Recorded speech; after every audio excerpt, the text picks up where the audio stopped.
네, 알겠습니다.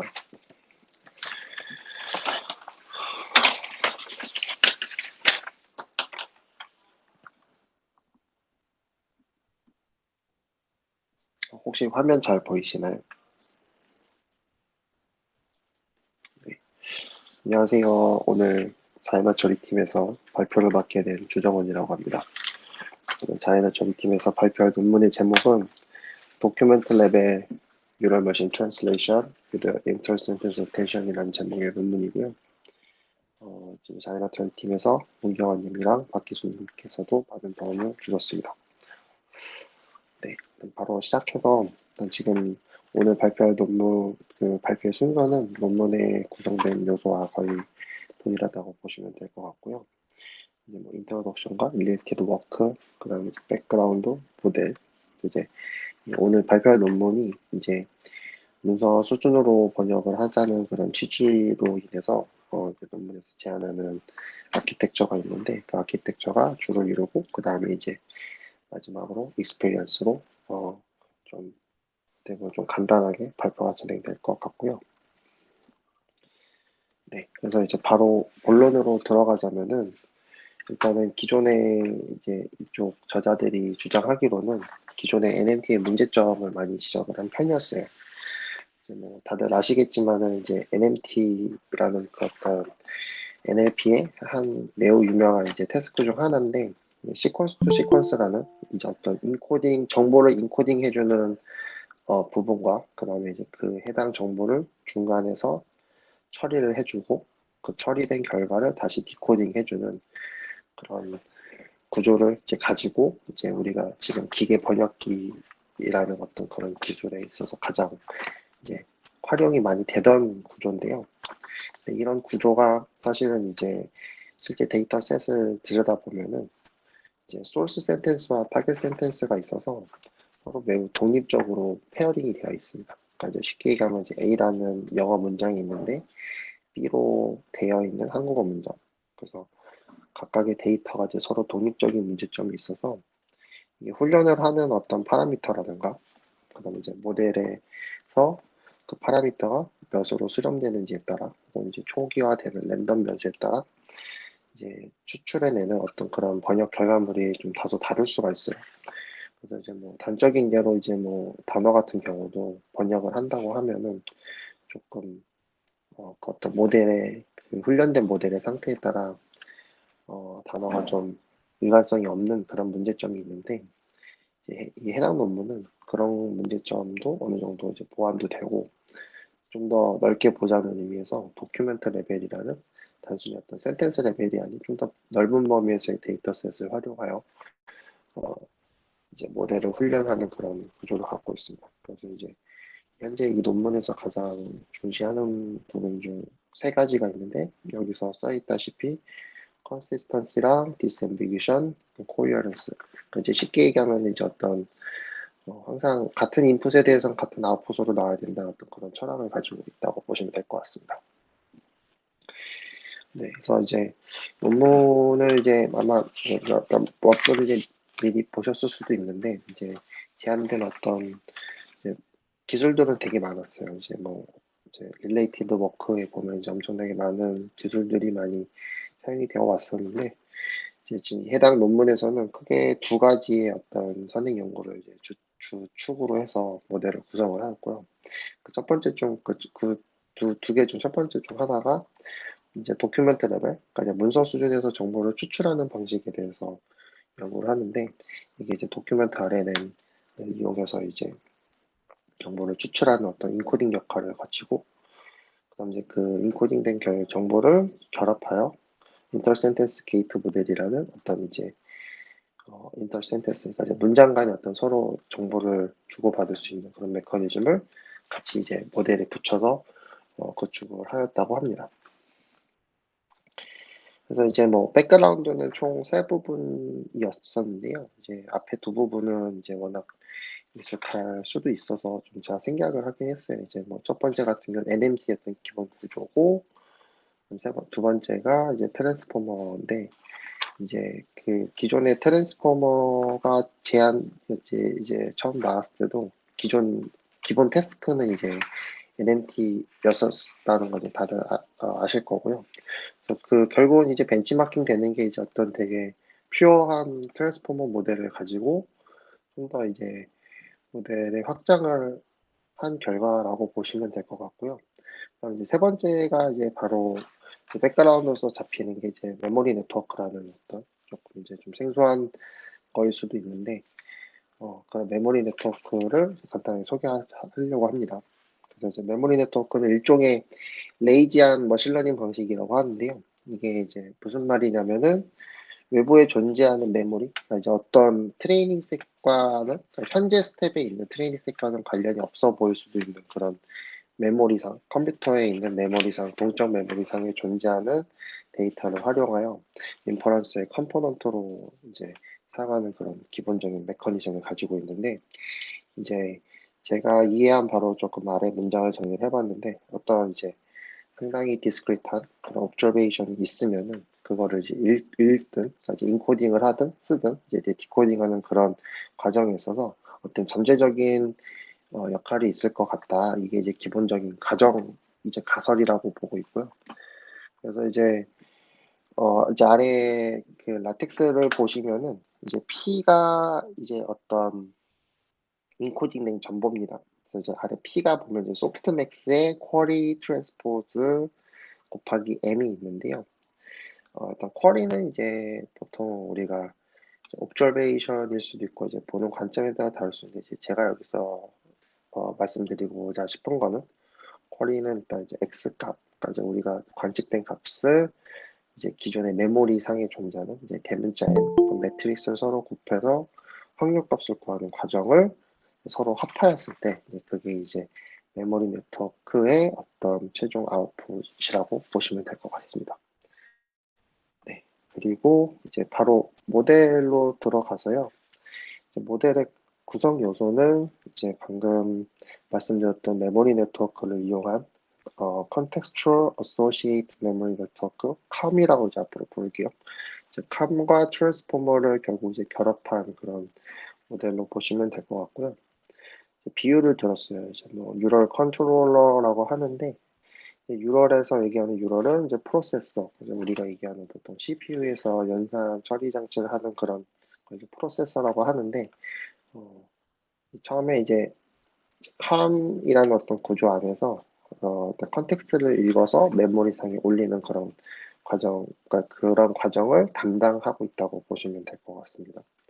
그래서 이제 메모리에 올리고 컨트롤러는 말 그대로 이제 우리가 이제 훈련을 해야 할 그런 이제 인풋 데이터를 닫고 그 다음에 방금 올렸던 메모리를 서로 코릴레이션 하여 어떤 개수를 그다음 어떤 모델 파라미터를 추적하는 그런 과정을 거치는데요. 이거를 이제 여기서는 메모리 어드레싱이라고 이제 통칭하고 있습니다. 이제 그림 보시면은 그림을 보시기 전에 그냥 이제 논문 순서대로 설명하다 보니까 그렇게 된 것 같긴 한데, 일단 논문이 여기서 제시하는 걸 이제 인코더부터 이제 시작을 하는데요.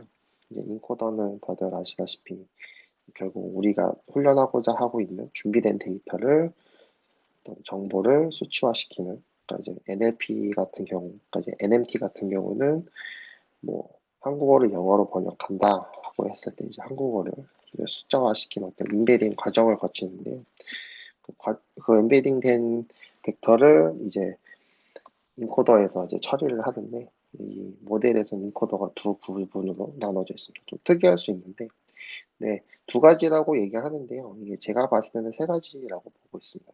조금 뒤에 보시면 아시겠지만은 지금 요 빨간색으로 표시한 게 컨텍스추얼 데이터를 이제 인코딩 해주는 인코더가 있고, 기존에 이제 해당 이제 T 스텝마다 이제 그 소스 센텐스가 들어오는데 그걸 이제 인코딩 해주는 인코더가 있는데요. 제 생각엔 이제 뒤에 트랜스포머가 이제 모델이 붙어 있는데 거기에 들어오는 인풋 X까지 하면 저는 사실상 인코더가 3개라고 보고 있습니다. 어쨌든 일단 인코더는 이렇게 2개로 들어오고요. 이제 캄은 또 이제 여기서 컨텍스트 셀렉션이라는 어떤 그런 좀 서브 태스크까지 어떤 맥락을 선택한다는 거겠죠. 그러니까 결국은 이제 결국 우리가 최종적으로 하고자 하는 거는 이제 파크 센텐스를 예측하는 건데, 일단은 그 예측하고자 있어서의 어떤 특징들을 좀 집어줬어요, 이 논문에서. 이제 첫 번째 보시면은 기존의 컨텍스추얼 도큐멘트를 훈련셋으로 찾는 게 상당히 어렵다. 그러니까 이제 뭐 이게 무슨 말이냐 하면은 소스 센텐스가 있는데 이 소스 센텐스의 맥락이 뭘까? 그러니까 이제 우리가 기존의 어떤 단순한 문장을 가지고 훈련을 하는데 이게 이제 코퍼스를 구축을 할 때 이제 문맥이 없을 수도 있잖아요. 단순한 어떤 독립적인 문장을 구축하지 않고 정말 번역물만 가지고 했을 때는 이게 상당히 어려웠다고요.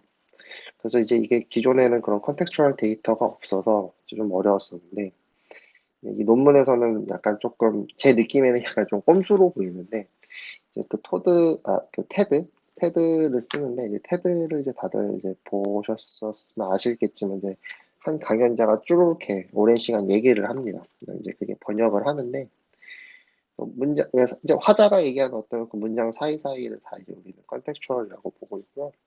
결국 이제 여기서 얘기하는 컨텍스추얼 도큐멘트 레벨 그런 그 소스가 이제 결국 이제 이전 스텝에 있는 데이터를 최대한 활용하고자 그거를 이제 컨텍스추얼 도큐멘트라고 이제 얘기를 하고 있습니다. 그래서 이제 이걸 이제 어떻게 셀렉션 할 거냐. 이제 여기서 이제 배치로 활용을 하는데, 그러니까 예를 들어서 뭐 여기서 이제 J인데, J 스텝에서 J 번째 이제 소스 센텐스를 번역을 할 때, 그 이전 J 스텝에 있는 문장들을 여러 개를 사용해서 그거를 하나의 컨텍스추얼 인코딩에다가 넣어주는 역할이라고 보시면 될 것 같습니다. 그리고 이제 캄 중 하나고요. 그다음에 이제 이게 본격적인 이제 어떤 사실 여기서 제안하는 캄이라는 어떤 아키텍처의 이제 도식화된 것들이라고 보시면 될 것 같은데 왼쪽에는 이제 그림은 이제 원래 있고요. 이제 안에 색깔로 표시된 박스는 이제 제가 넣어봤는데요. 이제 왼쪽에는 인코딩을 하고 그다음에 이제 X도 똑같이 인코딩을 거쳐서 이제 들어옵니다. 그래서 이제 병렬로 처리하기 매우 유리한 이제 멀티 헤드 어텐션 메커니즘을 양쪽에서 코딩을 해주고요. 도큐멘트 같은 경우는 좀 특이하게 RNN으로 계산을 하는데 이게 이제 히든 스테이트가 결국 이제 아웃풋이 되잖아요. RNN을 쓰게 되면은. 이제 제가 좀 찾아보고 공부를 좀 해본 결과 결국은 이제 그 어떤 히든 스테이트가 우리가 어떤 기존 가설을 인베딩된 벡터에 우리가 어떤 올바른 확률 값을 선택을 했을 거다라는 어떤 그런 뭐랄까 좀 서머리된 정보를 가지고 있는데 이거를 좀 하이라키컬리 이제 약간 좀 계층 구조로 가져올 수 있는 그런 기대를 하고 있다고 이제 알고는 있습니다. 그래서 이런 계층 구조로 뭔가 정보가 계층화되면은 어떤 이제 우리가 아까 얘기했던 단어 간의 어떤 인풋에 따라 단어가 바뀌는 어떤 의미와 상관없이 단위가 바뀌는 그런 문제점을 어떻게 보면 되게 모호한 거겠죠. 모호하고 불연속적인 어떤 그런 특성을 이제 해결해 줄 수 있을 거라 해서 RNN으로 인코딩을 해주었습니다. RNN으로 인코딩을 하고 이제 바로 이제 인터 센텐스로 이제 서로 이제 센텐스 간의 정보를 어, 만들어냈는데요. 이제 위쪽에서 이제 하나하나씩 보시면 될 것 같습니다. 이제 가운데 이제 그 빨간색 박스에 컨텍스트 인포메이션, 그러니까 이제 제가 방금 말씀드렸던 이제 도큐멘트 정보죠. 그러니까 어떻게 보면 이제 정보를 가지고 그다음에 이제 X도 이제 아래 보시면은 input information이라고 제가 적어놨는데 서로 이 정보를 이제 어텐션을 해줍니다. 여기서 어텐션은 이제 쿼리가 당연히 이제 인풋이 될 거고 키가 이제 컨텍스트가 되는데 이제 서로 어텐션을 해주면은 이제 오른쪽 아래 이제 약간 옅은 초록색의 그 매트릭스 하나가 만들어지겠죠. 이게 이제 mrow라는 이제 매트릭스 하나 만들어지는데 결국은 이제 유사도를 구한 겁니다. 이제 인풋과 컨텍스트의 유사도를 구해서 최대한 얼마나 비슷한지 그리고 이제 일단은 어 컨텍스추얼한 정보를 가져와서 인풋에 일단 맞춰보는 거죠. 이제 뭐 사람이 이제 직관적으로 설명했을 땐 그럴 것 같은데 맞춰보고 그걸 가지고 이제 소프트맥스를 해서 그러니까 이제 여러 개가 나올 테니까 이게 이제 M개 매트릭스, M의 매트릭스가 이제 여러 개 나올 테니까 그걸 이제 다 소프트맥스를 해서 어떤 이제 확률 값으로 바뀔 겁니다. 바뀐 이제 매트릭스가 이제 우리가 활용하게 될 이제 여기서 이제 컨텍스추얼한 정보를 가지고 오자는 게 저희 목표였으니까 그걸 가지고 이제 다 이제 더해줍니다. 이제 위에 보시면 weighted sum이라고 이제 하는데 이제 이 weighted 된 sum의 결과를 이제 얻을 수 있습니다. 이제 그러면은 사실상 방금 이제 왼쪽 아래 보시면은 인풋과 컨텍스트를 이제 어텐션을 해서 그걸 이제 여러 개를 다 이제 계산을 한 다음에 소프트맥스로 각각의 어떤 인풋 쿼리의 어떤 해당 정보의 유사도를 가진 확률값을 가진 이제 매트릭스를 다 더해주면 이제 우리가 원하는 그런 인풋과 컨텍스추얼한 정보를 이제 한 번에 인코딩하게 된 거겠죠. 이런 걸 가지고 이제 일종의 어떤 이제 문맥에 대한 정보가 들어오면은 이제 오른쪽에 가시면은 이제 A라는 어떤 이제 벡터가 여러 개로 나눠집니다. 이게 어 이게 이제 무슨 뜻이냐면은 이제 결국은 그 이제 우리가 알고자 하는 게 이제 여기서 A라고 했을 때 저는 이제 이 논문도 그렇고 저도 그런데 이제 영어로는 argument라고 하는데 우리가 알고자 하는 그런 어떤 특정 스텝의 센텐스를 argument라고 했을 때 이 argument가 어떻게 보면 이제 최적화된 그러니까 지금 이제 앞에서 구해진 일종의 최적화된 임베딩을 얻는 게 목표였을 텐데 그 이유는 그러니까 이제 여러 개로 나눠졌잖아요. 이게 지금 이제 오른쪽 보시면 이제 여러 개로 나눠지는데 이걸 이제 한 번만 했을 때는 이게 뭐 아무리 서로 유사도를 구하고 그걸 다 더했을 때 이게 최적화된 거냐라고 보기에는 상당히 어려울 거거든요. 이제 여러 개로 나눠서 각 문맥마다 이제 우리가 얘기했던 그런 단어의 모호성이라든가 서로 다루는 정보가 여러 곳에서 포착할 수 있게 하는 그런 역할을 하기 위해서 여러 개로 나눠줍니다. 그래서 이제 더 많은 이제 문맥 정보를 가지고 와서 이제 사용을 하게 되겠죠. 그래서 이제 이걸 가지고 이걸 이제 여기서는 이제 attention combination이라고 하고요. 그래가지고 이 attention combination은 또다시 이제 그 각 매트릭스마다 이제 평균값을 구하는 함수를 이용해서 그걸 다 이제 평균값으로 바꿔준 다음에 소프트맥스를 합니다. 그래서 이제 최종적으로 베타가 구해지는데 이 베타랑 그다음에 이제 얘기했던 그 얼규멘트 알파라고 여기서 얘기하는데 이제 알파랑 서로 이제 곱해줘서 다 다시 또 더해주는 결국 이제 인터센텐스의 마지막 스텝이 그러니까 이제 마지막 프로세스라고 할 수 있는데 이제 다 똑같이 다시 다 더해줍니다. 다 더해주고 나면은 이제 최종 이제 여기서 얘기하는 컬메의 마지막 아웃풋이 되고요. 이렇게 해서 이제 아웃풋을 결국은 이제 지금 제가 사실 이제 그림을 좀 잘라놨는데 오른쪽은 사실 이제 트랜스포머랑 똑같습니다. 이제 뭐 이제 스택트 레이어가 쌓여 있고요.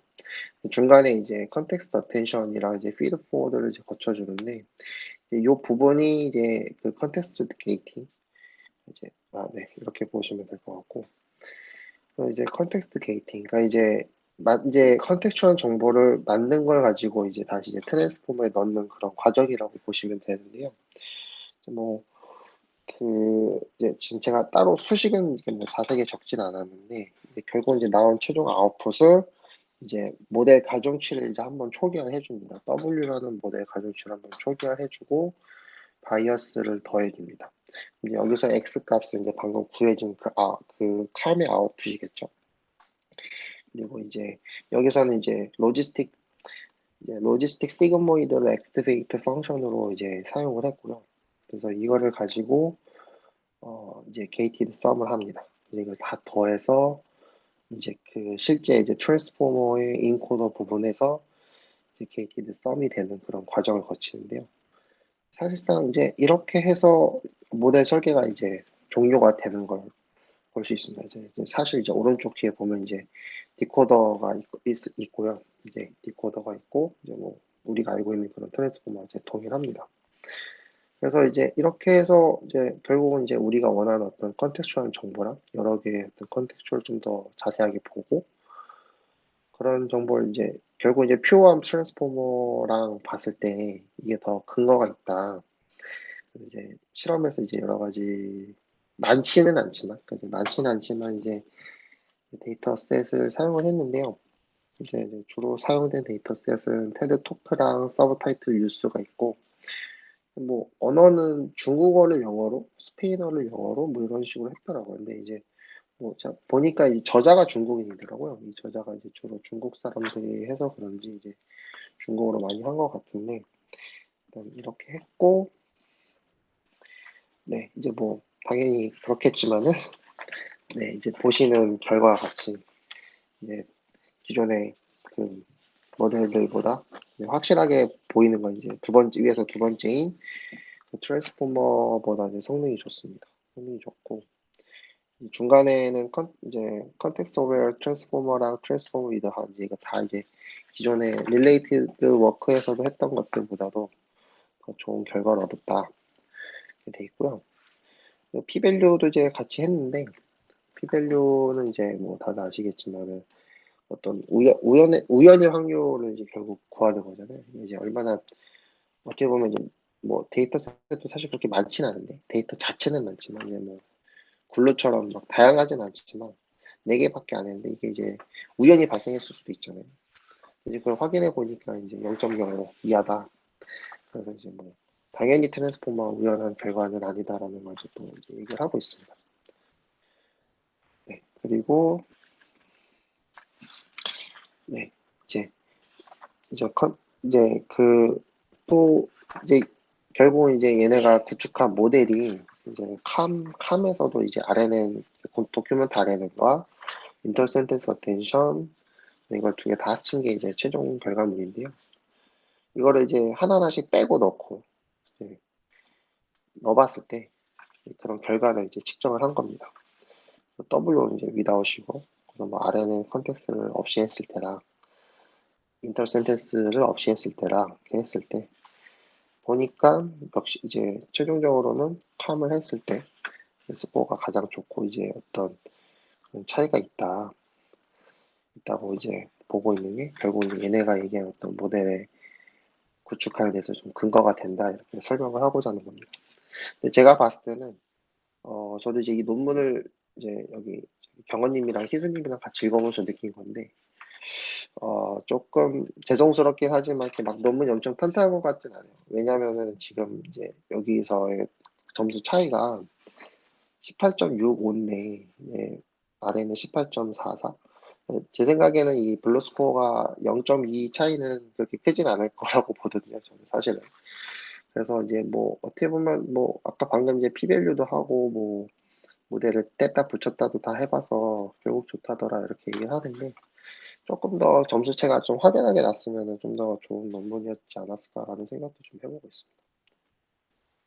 네, 그리고 이제 Effective Contextual Information인데 이제 이것도 그 이제 이전 문장을 이제 제가 아까 말씀드렸던 배치 사이즈만큼 배치해서 한 배치에서 몇 개 이전 previous sentence를 가져올 거냐라고 했을 때 이제 그걸 가지고 성능 평가를 한 건데요.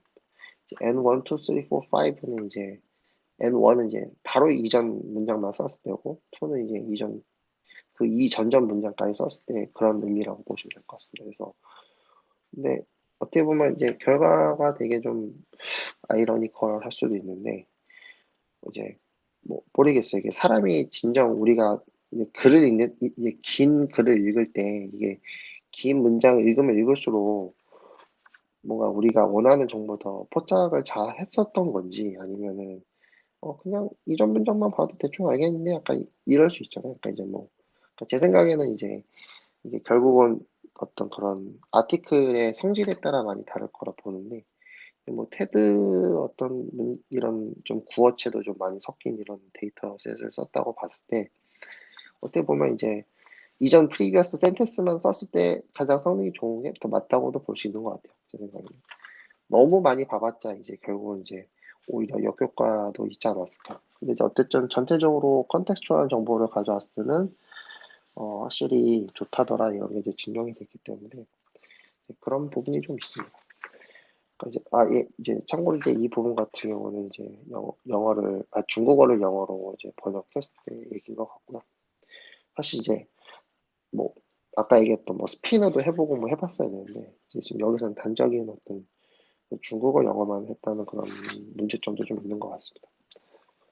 네, 그래서 이제 퀄리티도 보고 있는데 이제 위에는 중국어 써져 있는데 이제 뭐 중요한 건 아니고요. 제가 조금 확대면은 이제 아래 이제 소스 센텐스는 이제 중국어로 돼 있을 거고 타겟이 있는데 이제 그 타겟의 이제 그라운드 트루스가 이제 매니의 문장입니다.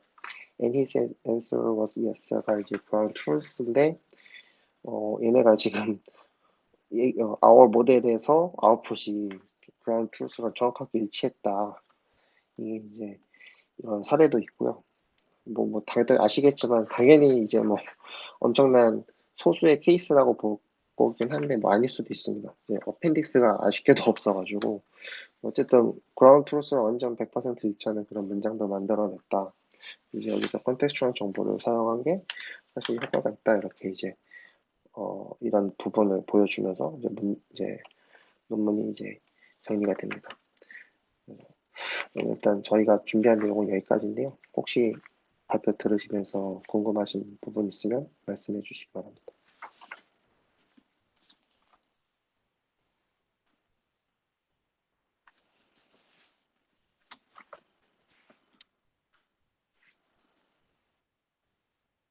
아, 네, 없으면은 오늘 발표는 여기까지 하고요. 네, 그러면은 네, 녹화를 네,